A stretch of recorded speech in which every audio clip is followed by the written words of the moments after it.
बोलिए आनंद कंद भगवान की। सुदामा जी का नाम सुनते ही भगवान अपने सिंहासन से कूद पड़े और सुदामा सुदामा करते हुए द्वार पे आए। आके क्या देखा, एक वृद्ध ब्राह्मण एकदम बूढ़ा है, पैरों में फटी हुई जूतियां हैं, फटी हुई धोती हुई है। ऐसे ब्राह्मण को देख के भगवान ने पहचान लिया कि ये तो मेरा बचपन का मित्र है। मेरे प्रभु ने दौड़ के सुदामा जी को हृदय से लगा लिया।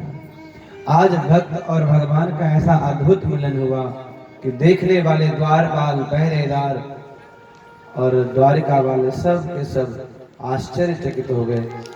सोचने लगे, इस ब्राह्मण को तो हम समझते थे ये पागल है, लेकिन ये तो वास्तव में द्वारकाधीश का मित्र है। वस्तुतः जो संसार की नजर में पागल है वही भगवान का भक्त है। जो भगवान की नजरों में पागल बन के घूमता है और संसार में चालाक बनता है, वो भगवान से दूर हो जाता है। संसार की नजरों में पागल, भगवान की नजरों में होशियार बनना ही मनुष्य का कर्तव्य है। भगवान सुदामा जी को महल के अंदर लेके आए, सिंहासन पर बैठाया, खुद उनके चरणों के समीप बैठे, हाथ में जल लेके सुदामा जी के चरणों को धोया है। आहा, सुदामा जी के पैरों से कांटे कंकड़ भगवान बीन रहे हैं।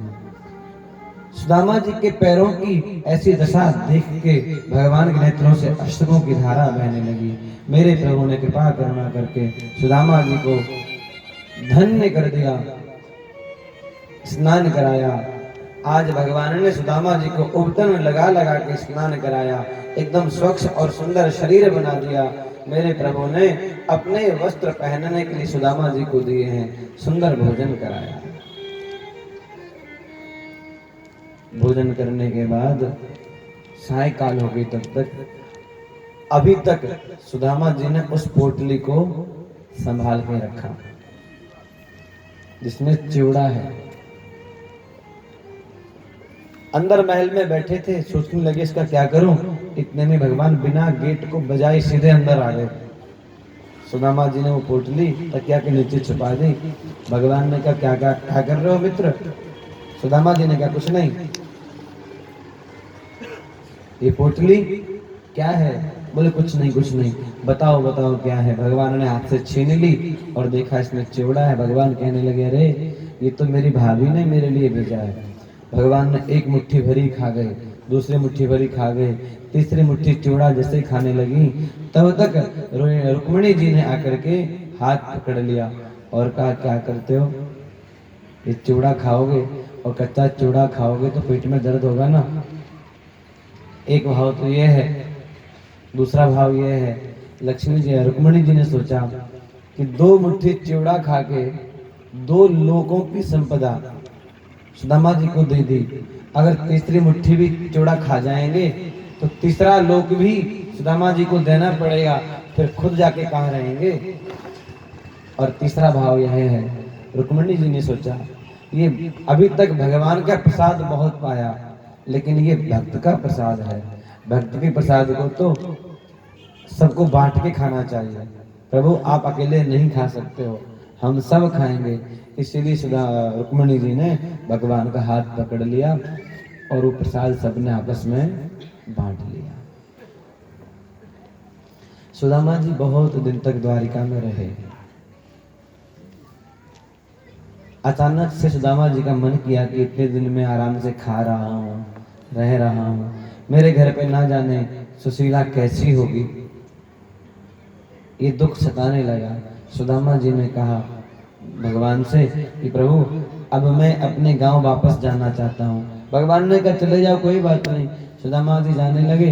भगवान बोले, मित्र ऐसे नहीं जा सकते आपने जो ये मेरे कपड़े पहने हैं इनको उतार दो, जो अपनी फटी धोती थी उसी को पहन के जाओ।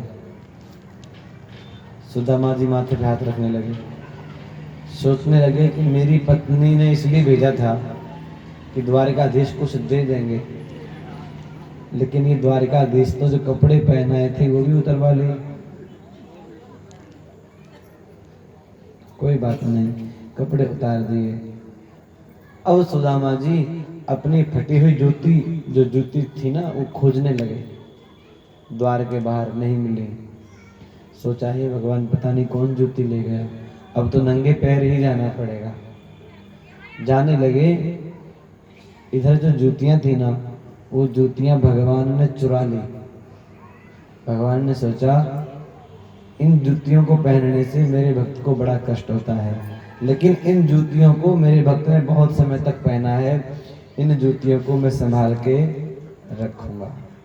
इसलिए भगवान ने ही उनकी जूतियों को चुरा लिया। सुदामा जी जा रहे हैं, द्वारका से बाहर निकले, सोचने लगे ना जाने कब पहुंचूंगा, कितने दिन बाद पहुंचूंगा। इतने में ही भगवान एक बैलगाड़ी वाले का साथ रूप बना के आ गए। साथ में बैलगाड़ी और वो व्यक्ति बन के आ गए। पूछा बाबा कहाँ जा रहे हो? सुदामा जी ने अपने गांव का नाम बताया, पोरबंदर जा रहा हूँ। अच्छा, मैं भी उधर ही जा रहा हूँ, आपको चलना है तो बैठ जाओ। सुदामा जी को बैलगाड़ी में बैठा लिया और धीरे धीरे करके सुदामा जी को उनके घर के बाहर छोड़ दिया। सुदामा जी ने देखा कि घर तो मेरा यहीं पे था, लेकिन यहाँ पे मुझे मेरी झोपड़ी दिखाई नहीं दे रही है। यहाँ पे तो बहुत विशाल बड़े बड़े महल बने हुए हैं। कल्पना करने लगे क्या हुआ होगा। लोगों से पूछ लिया, भैया ये कौन सी नगरी है? लोगों ने कहा पोरबंदर। बोले यहाँ पर तो सुदामा जी रहते थे। बोले हाँ, ये सुदामा जी का ही महल है। बोले सुदामा जी तो मैं ही हूँ, हो सकता है कोई और सुदामा हो। पूछा सुदामा जी की पत्नी का नाम क्या है? लोगों ने कहा सुशीला। सोचने लगे सुशीला तो मेरी धर्मपत्नी नहीं है। सुदामा जी कहाँ गए हैं? बोले अभी द्वारका गए हैं। सुदामा जी बोले द्वारका से तो मैं आ रहा हूँ। अब पता नहीं कहाँ गड़बड़ी हो गई। इतने में ही 16 श्रृंगार किए हुए हजारों दासियों के साथ छन छन छन छन आवाज करती हुई सामने से सुशीला आ रही थी। आकर के सुदामा जी के चरणों में प्रणाम किया। सुदामा जी ने कहा देवी तुम कौन हो? सुशीला ने कहा महाराज भूल गए, मैं आपकी धर्मपत्नी सुशीला। अरे सुशीला तू, ये सब क्या है? सुशीला ने कहा ये सब द्वारकाधीश की कृपा है। आहा, सुनते ही सुदामा जी के नेत्रों से आंसू बहने लगे। कहने लगे वारे छलिया, उस समय तो तूने अपने कपड़े भी उतरवा लिए, लेकिन तूने अब जब दिया तो हमको तो मालूम ही नहीं चलने दिया, और तूने मुझे क्या से क्या दे दिया। देखो भगवान का स्वभाव है, आप मंदिर में मांगने जाओगे ना तो मंदिर में भगवान थैला नहीं पकड़ाएंगे कि नोट ले जाओ, ये पैसे ले जाओ, नहीं। भगवान घुमा फिरा के कोई ऐसी प्रेरणा करेंगे आपके पास में अथाह धन संपत्ति सुख आ जाएगा। भगवान पहली बात तो किसी को कुछ देते नहीं हैं, और अगर देते हैं तो छप्पर फाड़ के देते हैं, और किसी भी को पता भी नहीं लगने देते। आजकल लोग देते भी है ना तो कैसे देते हैं पता है? पंखा भी कई धर्मशाला में आप जाना, धर्मशालाओं में पंखे लगे होते हैं, उसमें नीचे लिखा होता है स्वर्गीय श्रीमती आदि आदि, और बेचारे के पूर्वज उल्टे लटके होते पंखा में, और पंखे में लगे हुए हैं, नाम लिखे हुए हैं, और घूम रहे हैं पूर्वज पूरे कमरे में। ऐसे दान नहीं दिया जाता। एक तो हद हो गई, किसी ने गुप्त दान करवाया, और कैसे करवाया मालूम है? बोलिए 5151 रुपए अशोक जी की तरफ से गुप्त दान। नाम भी बता दिया और गुप्त दान भी कर दिया। ऐसे कोई गुप्त दान होता है क्या? और उसके बाद में पता है कई लोग ऐसे करवाते हैं गुप्त दान, जो 11,000 गुप्त दान करते हैं, माइक में तो मना करते हैं कि नाम मत लेना, गुप्त दान बोल देना, फिर लोगों को बोलते फिरते हैं। पता है वो 11,000 मैंने दिलवाए थे गुप्त दान कहके। ऐसा गुप्त दान नहीं होता। गुप्त दान ये है, दान का अर्थ ही ये है कि किसको दिया ये ज्ञान नहीं हो। समझ रहे? दान देते समय जिसको दान दे रहे हो उसके पैरों में देखो, उसके मुख की तरफ मत देखो कि मेरा दान किसके पास जा रहा है, कौन ले रहा है। ऐसा दान दिया हुआ सार्थक होता है। बोलिए आनंद कंद भगवान की। श्री सुखदेव जी महाराज राजा परीक्षित को भगवान की मधुर मधुर चरित्र भगवान की मधुर मधुर कथाएं, भगवान और भगवान के भक्तों के मधुर चरित्र सुना करके श्री सुखदेव जी महाराज आनंदित हो रहे हैं और राजा परीक्षित को आनंदित कर रहे हैं। बोलिए आनंद कंद भगवान की। हरे राम राम राम सीता राम राम राम, हरे राम राम राम सीता राम राम राम, हरे राम राम राम सीता राम राम राम, हरे राम राम राम सीता राम राम राम, सीता राम राम राम, सीता राम राम राम, सीता राम राम राम, सीता राम राम राम, सीता राम राम राम मेरे राम राम राम, सीता राम राम राम मेरे राम राम राम, हरे राम राम राम सीता राम राम राम, हरे राम राम सीता राम राम, हरे राम राम सीता राम राम राम, सीता राम राम राम, आओ राम राम राम, सीता राम राम राम, सीता राम राम राम, सीता राम राम राम, प्यारे राम राम राम, सीता राम राम राम, श्याम राम राम राम, हरे राम राम राम, सीता राम राम राम, हरे राम राम राम, सीता राम राम राम, हरे राम राम राम, सीता राम राम राम, हरे राम राम राम, सीता राम राम राम, सीता राम राम राम, सीता राम राम राम, सीता राम राम राम, राधे श्याम श्याम श्याम, हरे राम राम राम, सीता राम राम राम, हरे राम राम राम, सीता राम राम राम, हरे राम राम राम, सीता राम राम राम, हरे राम राम राम, सीता राम राम राम, सीता राम राम राम, सीता राम राम राम, सीता राम राम राम।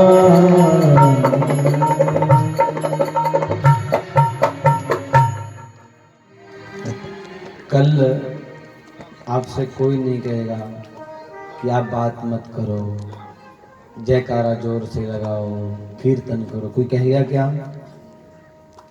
और घर वाले कहेंगे बात मत करो तो आप मानोगे क्या? ये आज का मौका है सुनने का, कहने का और मानने का, इसलिए थोड़ी सी देर कीर्तन कर लो मेरे साथ। जोर से बोलना है, अभी तबला नहीं बजेगा, आपकी ताली बजेंगी और आपका मुख। हरे राम राम राम, सीता राम राम राम,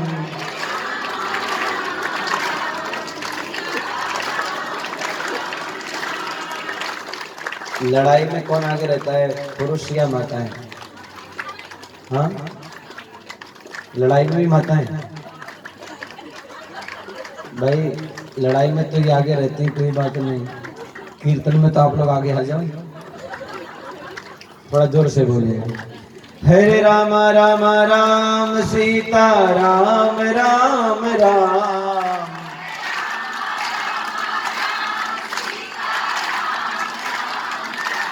हम हरे राम राम राम, सीता राम राम राम,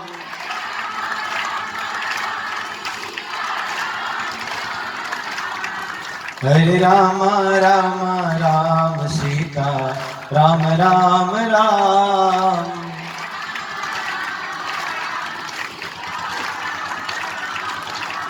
हम हरे राम राम राम, सीता राम राम राम, सीता राम राम राम, आ जाओ राम राम राम, सीता राम, सीता राम राम राम, आओ राम राम राम, हरे राम राम राम सीता राम राम राम सीता राम राम राम। बोलिए आनंद कंद भगवान की। सुदामा जी के चरित्र से हमें ये सीखने को मिलता है क्या? आपके पास में जो प्राप्त है वही पर्याप्त है। आप केवल भक्ति करो, अगर जरूरत लगेगी तो भगवान आपको अपने आप दे देंगे। भगवान सबका भरण पोषण करते हैं कि नहीं? जो भगवान सबका ख्याल करते हैं वो आपका भी ख्याल अवश्य करेंगे। इसलिए भगवान के पास जाके कभी मांगना नहीं, संसार के पास जाके कभी मांगना नहीं, भगवान के पास खड़े होके तो केवल भगवान को याद करना, भगवान को पुकारना। अगर कदाचित भगवान कुछ दे भी दें तो भगवान से कहना, प्रभु ये धन, ये संपत्ति, ये मान बढ़ाई, ये पद प्रतिष्ठा नहीं चाहिए, आप तो हमें अपने चरणों का आश्रय दे दीजिए। सुखदेव जी कहते हैं, राजन एक बार की बात है, द्वारिका में कुछ ऋषि पधारे। ऐसे ऋषि हैं जो तत्वज्ञ हैं, महापुरुष हैं, जीवन मुक्त हैं, जो भगवान की लीलाओं का प्रत्यक्ष दर्शन करने वाले हैं और जो भगवान के मर्म को, भगवान के तत्व को जानने वाले हैं। ऐसे ऋषि द्वारिका में पधारे जिनके नाम हैं विश्वामित्र, असित, कण्व, दुर्वासा, भृगु, अंगिरा, कश्यप, वामदेव, अत्रि, वशिष्ठ और नारद। ऐसे बड़े बड़े ऋषि पधारे हैं। जब ऋषि आए तो भगवान के पुत्र हैं, उनके मन में आया कि देखे तो सही ये ऋषि असली हैं या नकली। देखो भगवान के पुत्रों के मन में भी ये भाव आ गया कि हम संतों की परीक्षा लेते हैं।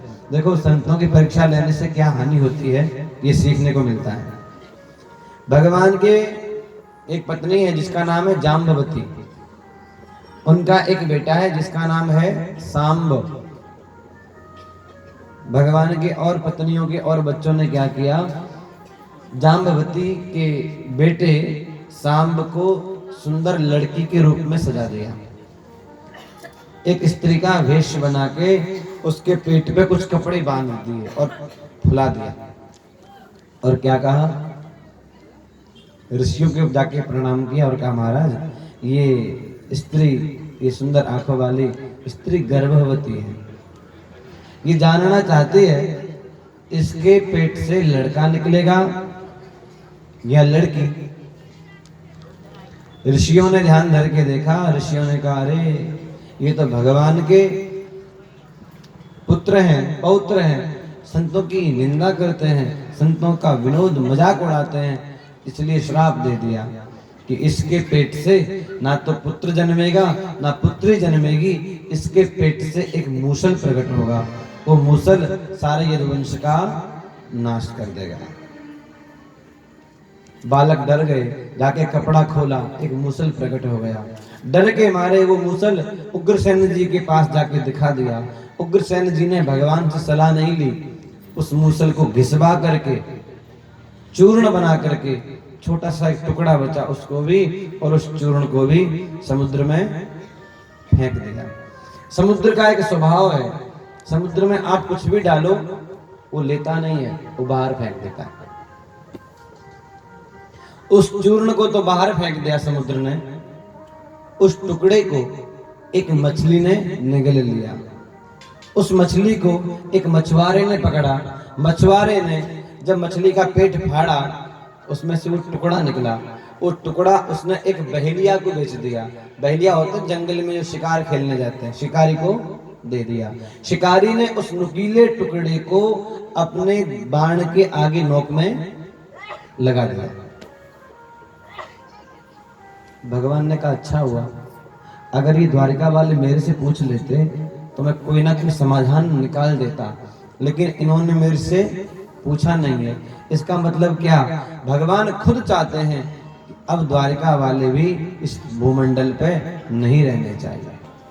क्योंकि एक बात बताऊं, मालिक को जितना अभिमान राजा को नहीं होता है, उससे ज्यादा अभिमान राजा के नौकर को होता है। वो भी कहता है तुम जानते नहीं हो मैं राजा का आदमी हूं। ऐसे ही भगवान के प्रताप से, भगवान के प्रभाव से यदुवंशी भी उद्दंड हो गए हैं, उत्श्रृंखल हो गए हैं। इसीलिए भगवान ने विचार किया अभी तक पृथ्वी का पूरा भार उतरा नहीं है, जब यदुवंशी भी नष्ट हो जाएंगे तो पृथ्वी का पूरा भार उतर जाएगा। बोलिए आनंद कंद भगवान की। ऐसा करके भगवान ने यदुवंश को शाप दिलवा दिया। शाप दिलवाने का अर्थ यही है, भगवान खुद चाहते हैं अब जल्दी से जल्दी शीघ्र मैं अपने धाम को चला जाऊं। बोलिए आनंद कंद भगवान की। देवताओं ने देखा कि भगवान लगभग 125 वर्ष धरती पर रह लिए, इसलिए देवताओं ने भगवान से प्रार्थना की कि हे प्रभु, अब आप जल्दी ही प्रार्थना करने देवता आए और कहा नतः स्मते नाथ पदारविंदम बुद्धीन्द्रिय प्राण मनोवचो भी।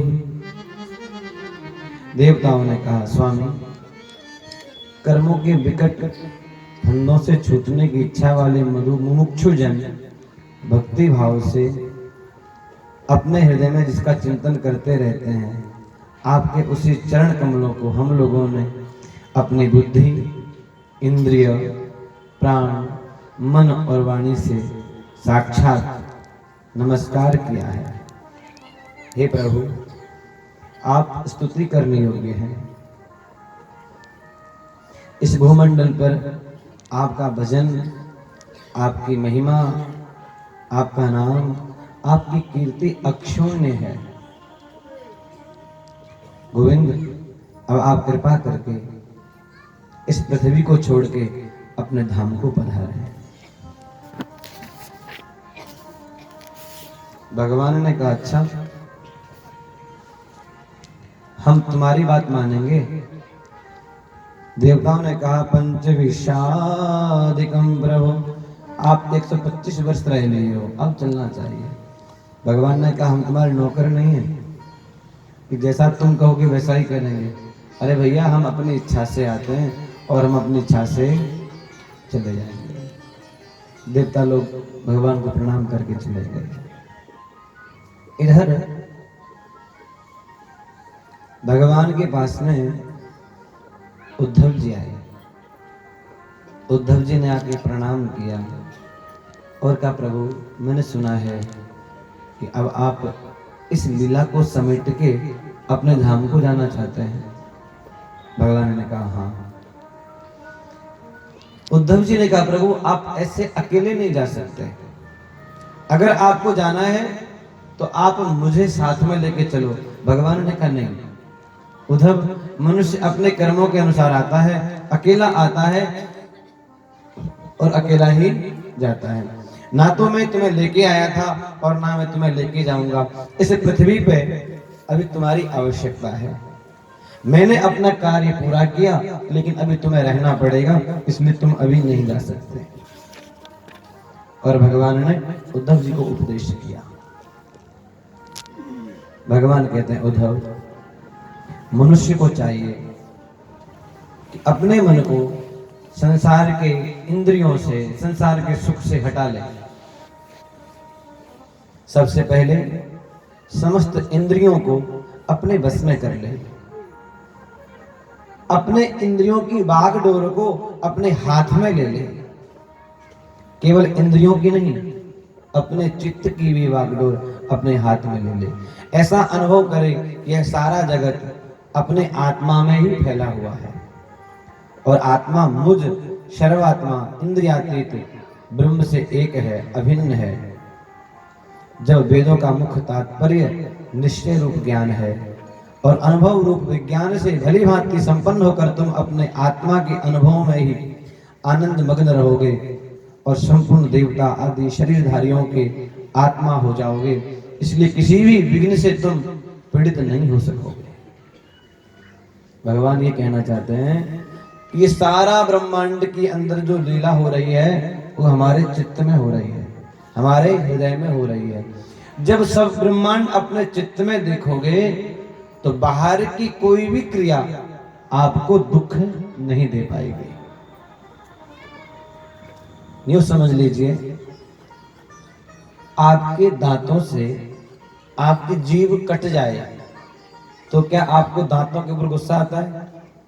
दांत तोड़ने का मन करता है कि भाई अब तो अपने दांत तोड़ लेते हैं, बहुत खराब है? नहीं करता है ना। इसी प्रकार जब संसार की सारी क्रिया अपने भीतर देखोगे तो किसी ने मेरा अपमान किया, किसी ने मेरा सम्मान किया, इसका भान नहीं होगा। अभिमान, प्रशंसा करने वाले के ऊपर प्रेम नहीं आएगा और निंदा करने वाले के ऊपर क्रोध नहीं आएगा। अर्थात सब कुछ लीलाएं अपने भीतर ही चल रही है। भगवान कहाँ है? हम भगवान को बाहर खोजते हैं कि नहीं? मंदिर में, यहाँ पे, वहां पे। अरे भैया भगवान कहाँ है? सुनो, भगवान खुद कहते हैं हृदय से अर्जुन तिष्ठति। हे अर्जुन, मैं संसार के समस्त प्राणियों के हृदय में बैठा हूँ। हमारे मारवाड़ी भाषा में कहावत, एक संत कहते थे, जन हरि राम राम घट माही, बिन खोजा कोई पावे नाही। जन हरि राम राम घट माही, भगवान सबके घट में बैठे हुए हैं। अरे घट घट मेरा साइया, हमारे भगवान हर घट में सबके हृदय में बैठे हुए। हम खोजते कहाँ हैं?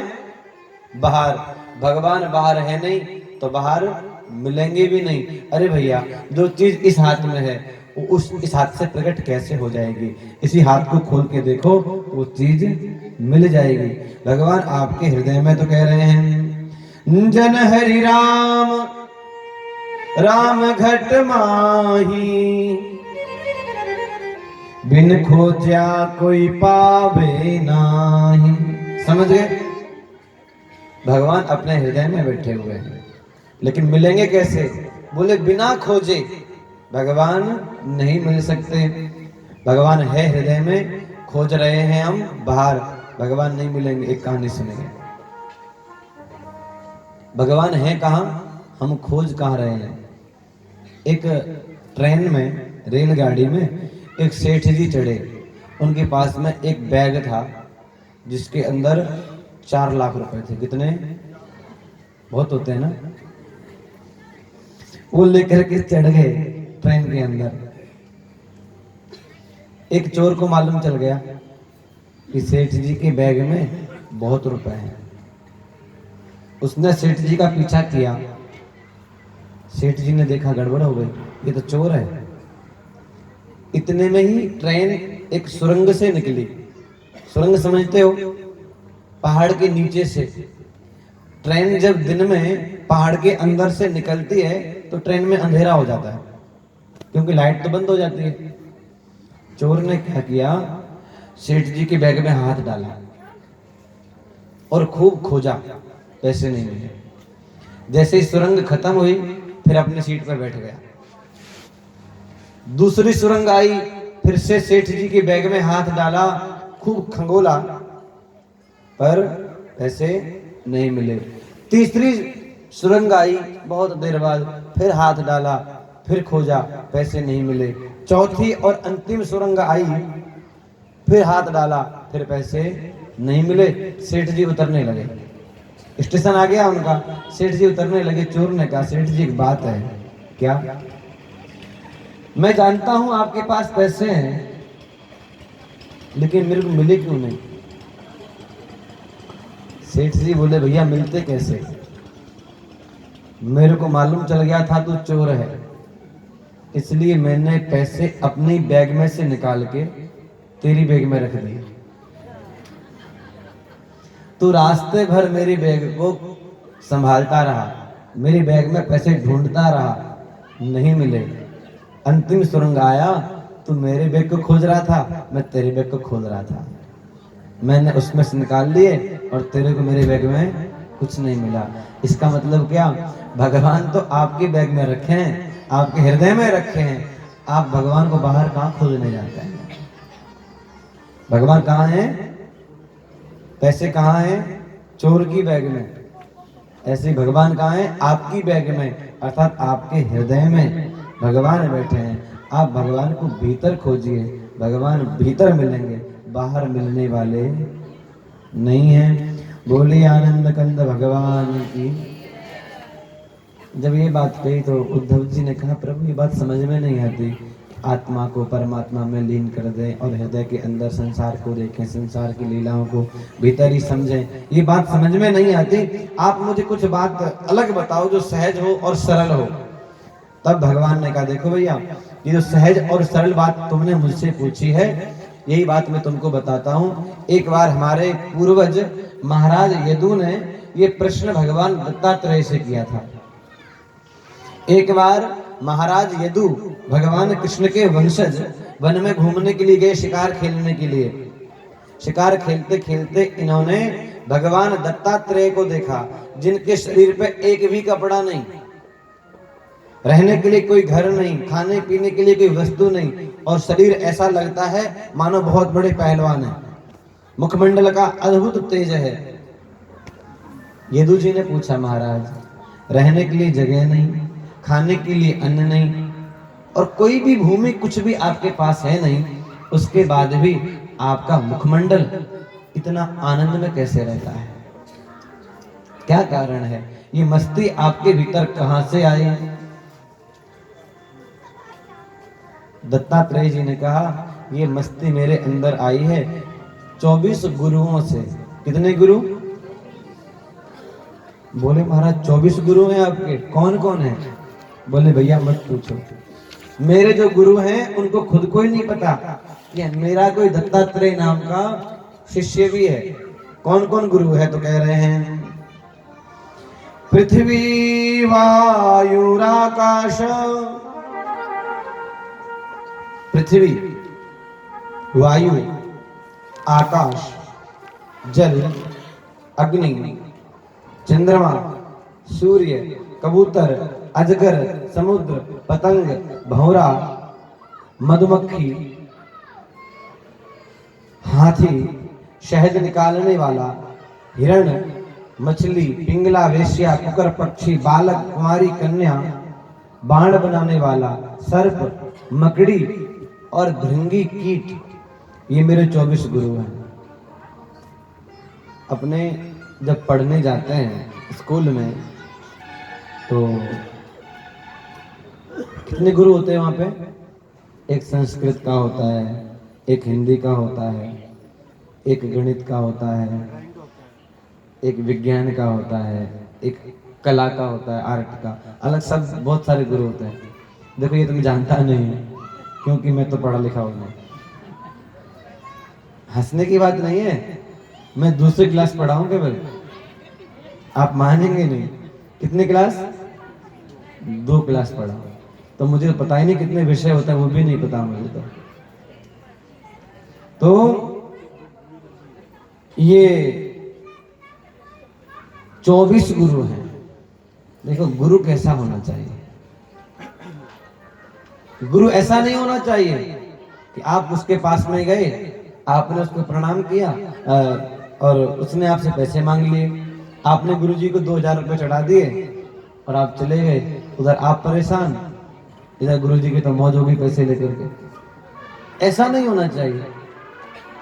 तुलसीदास जी लिखते हैं, अगर कोई गुरु अपने शिष्य से पैसा लेता है तो क्या होता है? हरहि शिष्य धन शोक न हरहि, हरहि शिष्य धन शोक न हरहि सो घोर घोर नरक माह परहि सो गुरु घोर नरक मह परहि हो हरहि श्रीशधन शोक न हरहि हरहि शिष्य धन शोक न हरहि सो गुरु घोर नरक मह परहि सो गुरु घोर नरक मह परहि हरहि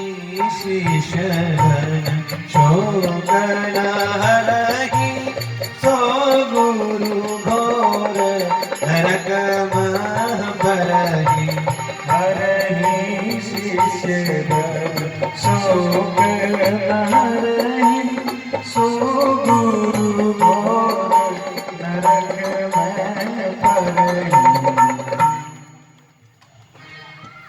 जो गुरु अपने शिष्य से पैसा तो ले लेता है लेकिन शिष्य के दुख को दूर नहीं करता, उस गुरु को नरक में जाना पड़ता है। गुरु कितने प्रकार के होते हैं पता है? गुरु होते हैं 3 प्रकार के।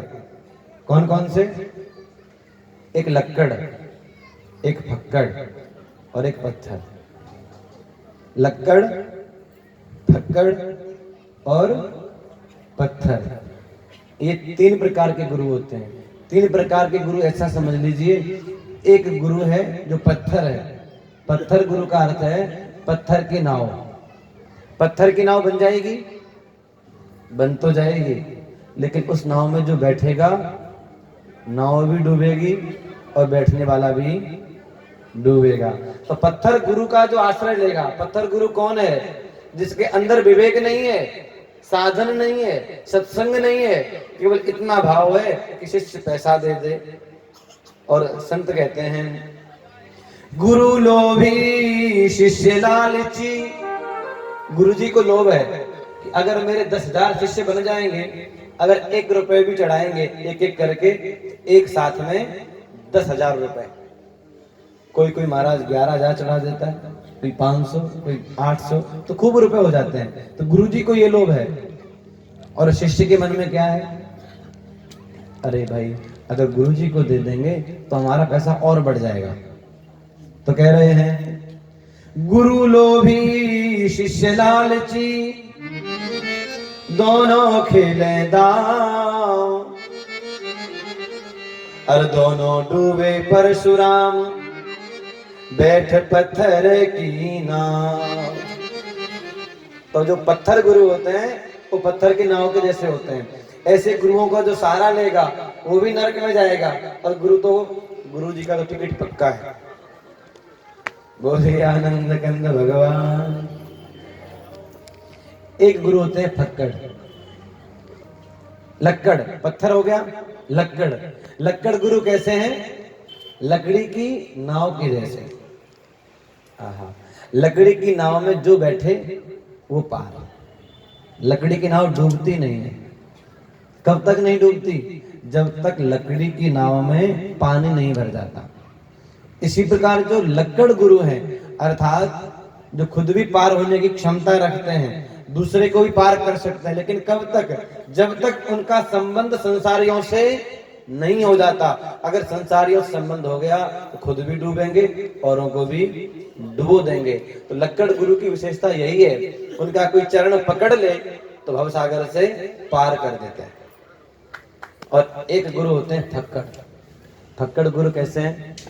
स्वामी रामकृष्ण परमहंस जैसे, स्वामी जी महाराज जैसे, जिनके चरण छूने की आवश्यकता नहीं है, जिनको भेंट चढ़ाने की आवश्यकता नहीं है, मात्र उनकी दृष्टि आपके ऊपर पड़ गई, दृष्टि पड़ते ही आपका कल्याण है। ऐसे संतों का संग जरूर करना चाहिए। बोलिए आनंद कंद भगवान की। एक मारवाड़ी भाषा में पद है, संगत करोनी निर्मल साधुरी। आता है? 1-2 लाइन गा दो।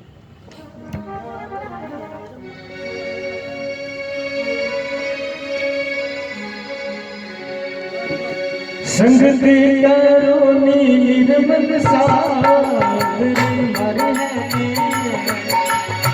संगति करो निर्मल सागरी मरेली लागा सबद वाला पार रे लागा सबद वाला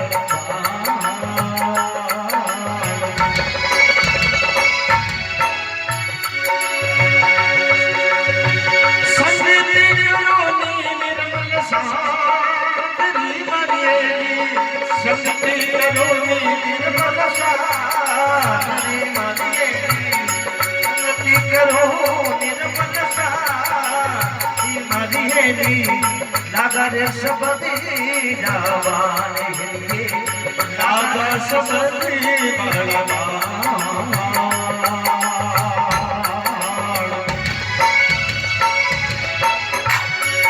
अरे अजब चली तू रे बुरी मारी अजब चली तू रे बुरी मारी दोनों रे नींद सो जाएगी दोनों रे नींद सो जाए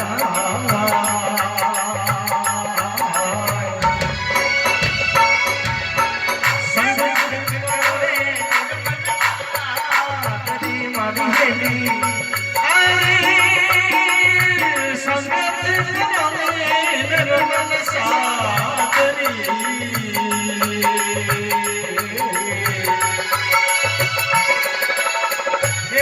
तोरे दिल कोरा भया मारियली का तोरे दिल कोरा भया मारियली काली तो तेल कदारेली काली तो तेल कदार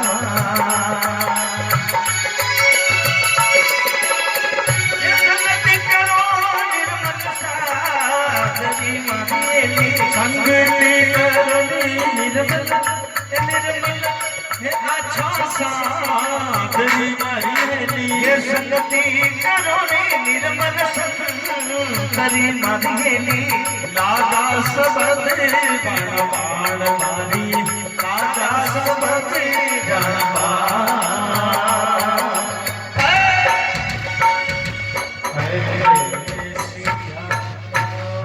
सबसे गुरु भगवान। तो कैसा गुरु होना चाहिए? जो गुरु भक्कड़ हो, जो आपसे कुछ भी नहीं लेता हो।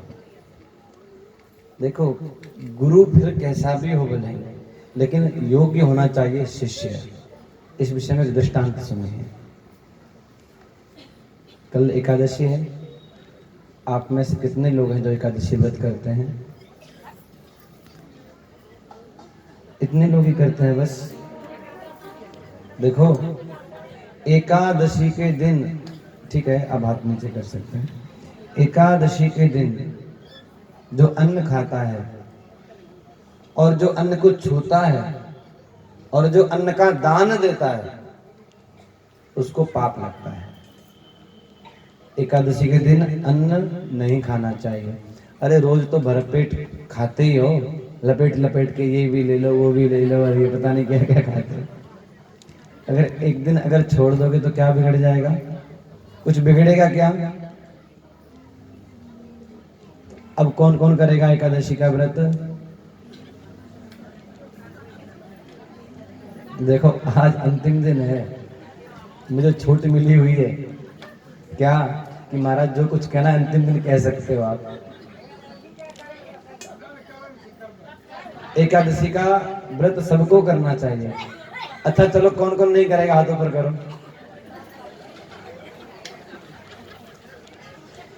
एकादशी का व्रत जो करता है वो मरने के बाद सीधे भगवान के धाम में जाता है। और जो एकादशी का व्रत नहीं करता है वो कितना भी सत्संग करे, साधन करे, जप करे, तप करे, एकादशी व्रत नहीं करेगा तो पाप तो लगेगा ही। और इतना खाते पीते हो, सोते हो। जो 7 वर्ष से छोटा है और 70 वर्ष से ऊपर जिसकी उम्र है, उनको छोड़ करके बीच के जितने भी हैं सबको एकादशी का व्रत जरूर करना चाहिए। एक घटना सुनिए। एक आदमी था, बहुत मोटा, मोटा था, क्या काम करता? खूब खाता। जब खूब खाएगा तो खूब सोएगा, खूब खाता खूब सोता। घर वालों ने देखा ही किसी काम का नहीं, भोंदू है, खूब खाता है और सोता रहता है, घर से भगा दिया। भागते भागते किसी गांव में चला गया बेचारा, वो मोटा था ही। 2-4 घंटे लगे गांव में पहुंचने में। गांव पहुंचा तो उस गांव में कुछ संत आए थे, उनका प्रवचन हुआ। संतों ने उसको देखा, बैठा दिया पंगत में, आ जाओ या भाई भोजन कर लो। भोजन करने बैठ गया। उसको लगा ये काम ठीक है, संतों के साथ घूमो और खूब खाने को मिलता है। आप कभी आश्रम में आना, किसी के आश्रम में खाने पीने की तो कोई कमी नहीं रहती। संतों के यहाँ पे खाने पीने को खूब मिलता है। संत खाते हैं तो खाते हैं, संतों के साथ में जो लग जाता है ना, उसको भी खूब मिलता है। हमारे यहाँ पे तो कहावत है कि मूंड मुंडाए 3 गुना। केवल मुंडन कराने से मूंड मुंडाए 3 गुना, मिट्टी टाट की खाज। टाट बोलते हैं इसको मुंडन कराने के बाद। मूंड मुंडाए 3 गुना, मिट्टी टाट की खाज, खाने को लड्डू मिले लोग कहें महाराज। इसलिए संतों के पास खाने को खूब मिलता है। उस मोटे आदमी ने सोचा कि ठीक है, खूब खाने को मिलेगा। आश्रम में रहने लगा, गुरुजी का चेला बन गया। रोज सेवा करता, गाय चराने जाता और सुबह शाम भरपेट भोजन करता। महाराज 3-3 पंगत उठ जाती, उसकी पंगत चलती रहती, वो खाता ही रहता। एक दिन एकादशी का दिन आया, उसने देखा रसोई घर बंद है, आज कुछ बन ही नहीं रहा है। उसने पूछा, गुरुजी आज ये भंडार घर बंद क्यों है? गुरुजी बोले, बेटा आज एकादशी है। तो बोले आज खाने को नहीं मिलेगा। वो चेला बोला, जो मोटा सा था, वो बोला, गुरुजी अगर आज एकादशी कर ली मैंने तो फिर द्वादशी नहीं देख पाऊंगा, मैं ऊपर चला ही जाऊंगा, मर ही जाऊंगा। क्यों? बोले मुझे बहुत भूख लगती है और भूखा मैं रह नहीं सकता। तो गुरुजी ने क्या कहा, भैया एक काम कर, हमारे भंडारे में तो भोजन बनेगा नहीं, तो सूखा सामान ले जा और गाय चराने जाएगा, वहां पे जाके बना लेना और खा लेना। उसने महाराज कुछ आलू लिए, मसाला लिया, रोटी और चावल लिए और दाल जो जो था सब ले गया, जंगल में जाकर के बनाया। गुरुजी ने कहा था कि पहले भगवान को भोग लगा देना। ठीक है, लगा देंगे। भोजन बना के तैयार किया और जैसे खाने बैठा, याद आ गया गुरुजी की बात, भगवान को भोग लगाना है। तो गाने लगा, ओ राजा राम आइए, प्यारे राम आइए, मेरे भोजन का भोग लगाइए। ओ राजा राम आइए, प्यारे राम आइए, मेरे भोजन का भोग लगाइए। ओ राजा राम आइए, सबके राम आइए, मेरे भोजन का भोग लगाइए। ओ राजा राम आइए, सबके राम आइए, मेरे भोजन का भोग लगाइए। आप लोग नहीं चाहते क्या भगवान आए? चाहते हो क्या? पर गाते क्यों नहीं? अरे भाई कल नहीं कहूंगा, इसलिए आज ही गा लो ना। ओ राजा राम आइए, प्यारे राम आइए, राजा राम आइए, प्यारे राम आइए, मेरे भोजन का भोग लगाइए। भोजन का भोग लगाइए। बेचारे ने भाव से बुलाया, भगवान सीता जी के साथ में प्रकट हो गए। अब इसने भोजन बनाया था 2 आदमियों का, अपना और राम जी का। अब राम जी खुद ही 2 आए हैं, साथ में सीता जी हैं। अब माथे पे हाथ रखने लगा, अब क्या करूं? कोई बात नहीं, 2 पत्थर लगा दी और दोनों में भोजन परोस दिया। राम जी ने भी खाया, सीता जी ने भी खाया। ऐसे भोजन पाया भगवान ने कि पत्तल में एक दाना भी नहीं छोड़ा। बेचारे को भूख तो बहुत लगी, लेकिन भगवान की सुंदरता को देख के मन ही मन राजी हो गया। आज अपने गुरुजी के पास आ गया। दूसरे दिन अगली बार जब एकादशी आई तो गुरुजी से कहा, गुरुजी वो भोजन थोड़ा कम पड़ जाता है, आपने राम जी के लिए कहा था राम जी सीता जी को साथ में और ले आते हैं। तो गुरुजी सोचे ये तो खाता बहुत है, इसको कम पड़ गया होगा, इसलिए राम जी का सीता जी का बहाना लगा रहा है। तो आज इसको दुगना सामान दे दिया, लेकर के गया, जा करके लकड़ी इकट्ठी की और सुंदर भोजन बनाया। भोजन बना के जैसे तैयार किया, 2 पत्तल लगा दी और एक अपनी पत्तल अलग रख दी।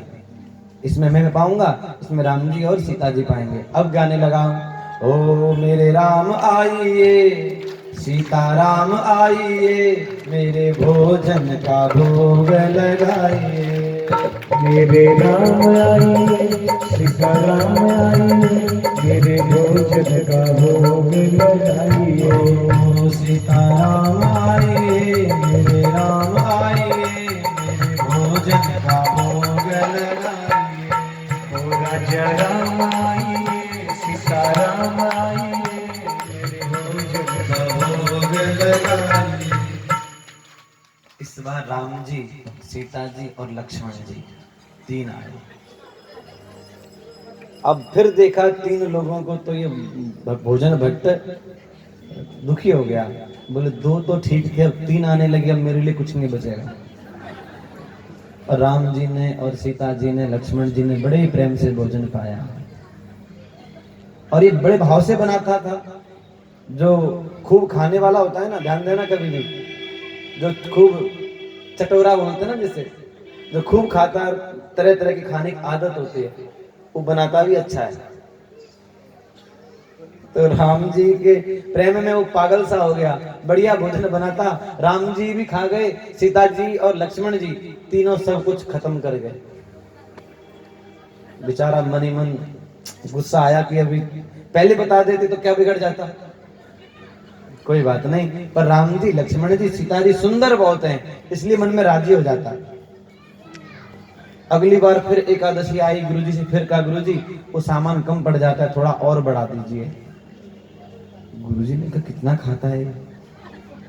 बढ़ा दिया सामान, और अब की बार भोग लगाया, बना करके तैयार किया, और अब कहने लगा, सीता राम आइए, लक्ष्मण राम आइए, मेरे भोजन का भोग लगाइए। ओ सीता राम आइए, लक्ष्मण राम आइए, मेरे भोजन का भोग लगाइए। सीता राम आइए, लक्ष्मण राम आइए, मेरे भोजन का भोग लगाइए। ओ सीता राम आइए, लक्ष्मण राम आइए, मेरे भोजन का भोग लगाइए। इस बार इसने 3 पत्तल लगाई, राम जी, लक्ष्मण जी और सीता जी के लिए 3 लगाई, अपनी पत्तल अलग रख ली। राम जी फिर इस अब की बार भरत जी को साथ में ले आए। जैसे ही भरत जी साथ में आए, इसने पूछ लिया कि ये कौन है, इनको तो पहले कभी देखा ही नहीं मैंने, ये किसको ले आए? राम जी बोले, ये मेरे छोटे भाई हैं, इनका नाम है भरत। अच्छा अच्छा ठीक है। वो पत्तल भी आगे सरका दी बेचारे ने। अब राम जी, लक्ष्मण जी, भरत जी और माता सीता जी सब बैठ के सुंदर ढंग से प्रसाद पाए, और जाते समय आचमन करके, थाली को एकदम साफ करके, पत्तल को एकदम साफ करके, क्या बोलते हैं, पेट पे हाथ फेरते हुए राम जी बोले, भैया तो भोजन बहुत स्वादिष्ट बनाता है। वो बोला, मुझे पता ही नहीं है कैसा बनता है भोजन, मुझे तो मालूम ही नहीं, आप ही लोग पहले ही सब खा जाते हो। चले गए राम जी प्रसाद पाके। अगली बार फिर गुरुजी से कहा, एकादशी आने पे, गुरुजी वो भोजन कम पड़ जाता है, थोड़ा और बढ़ा दीजिए ना। तो गुरुजी ने सोचा, हे भगवान, 4-4 आदमियों का देते हैं फिर भी कम पड़ जाता है, कोई बात नहीं, और बढ़ा दिया।